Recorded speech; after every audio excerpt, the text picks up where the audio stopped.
Well, Rubicon Estate is like the birthplace of Napa Valley as Napa Valley is today, because the founder of this winery, which used to be called Inglenook, was Gustav Niebaum, and in 1880 he went to Bordeaux and he went to Tuscany and he brought back great vines. He brought back the first Merlot and some of the first Cabernet Franc in California, and he brought back a very special clone of Cabernet Sauvignon. And he planted this vineyard with the idea of not making money but making the greatest wine he could.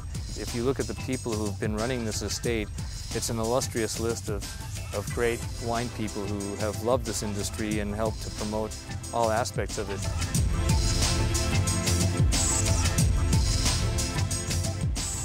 We're here in Napa Valley, and over the years, you've no doubt seen Napa Valley grow exponentially, and close to now 400 different wineries. This was the home of some of the great wines, and we're lucky we still have them here in our cellar. We have wines going back to 1892.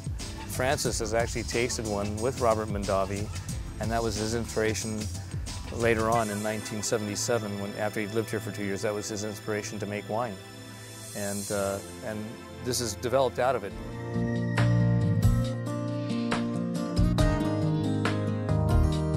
We focus on the quality of the wine, and none of us here, whether it's Francis or Scott McLeod or myself, believe in marketing in the sense that you're going out and you're creating an image. What we want to do is create great wine, and we feel that's what really keeps you on top, is by putting quality in the bottle. And I think that what we've done in the past is to actually de-emphasize anything that might be construed as marketing. For example, a few years ago, in beginning of 2006, Francis took his name off the winery. It used to be Niebaum Coppola, and now it's called Rubicon Estate. So in the past it was the history of the two families that owned the winery, the Niebaum family and the Coppola family, and now it's really about the vineyard. You know, we're mainly Cabernet. There's probably 65% of our vineyard is Cabernet Sauvignon, and then another good percentage of that is our grape varieties that are a supporting role for Cabernet, such as Merlot and Cabernet Franc and Petit Verdot. And then we have a little bit of Syrah and a little bit more Zinfandel. So you say that you don't do the marketing, but in order to compete, you've got to be doing something to make the wine better, to keep people coming back. That's right.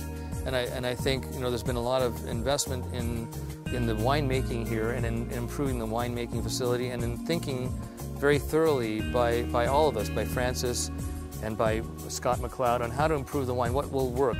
And recently we've done a lot of great things in terms of farming. Now this winery has been organically farmed and has been officially organic since 1991.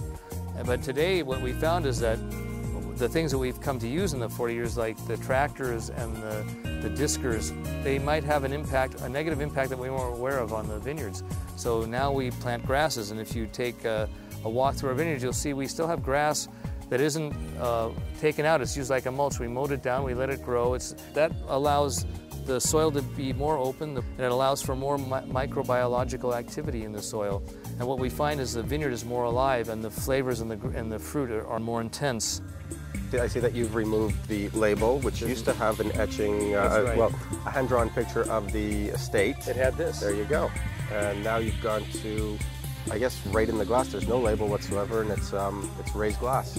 But I think what Francis wanted to do with that is that after 35 years of basically one design, he felt he had to have a new image, and he also wanted to be, he's forward-looking, and he felt that his grandchildren and his children should have a package that he helped to design that would maybe last for another 30 or 40 years, so that they'd have something to remember, you know, of his input into the winery. We have a history that we have to uphold, and it's a history that the Coppolas and all of us who've worked here love.